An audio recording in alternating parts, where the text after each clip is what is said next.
आपकी हरकतें ही नहीं है ऐसी वाली। जिसने आपको लगाया उससे पूछते हैं, ये तरीकाकारी नहीं है तुम्हारा।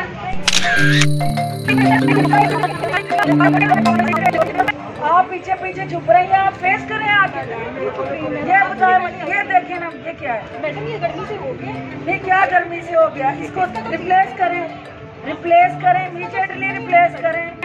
आप तो रश सबके लिए है, आपके लिए। आप कोई आसमान से उतरी हुई है? बिल्कुल आसमान से नहीं उतरी हुई। ये बाकियों के लिए रश नहीं है, आपको ज्यादा जान अजीज है। सबकी जान एक जैसी इम्पोर्टेंट है। आपकी हरकतें ही नहीं है ऐसी वाली। जिसने आपको लगाया उससे पूछते हैं, ये तरीकाकारी नहीं है तुम्हारा। शाम हम यहाँ पर होते हैं, ये कोई तरीका नहीं है, हम आराम से भी बात कर सकते हैं। और गर्मी का मौसम है, कोई फ्रूट अगर खराब हो भी गया है तो ह्यूमन एरर का भी कुछ आंसर है मैडम। वो बस ठीक है, कोई बात नहीं, मैडम को विजिट कंप्लीट करने से फिर हम निकलते हैं।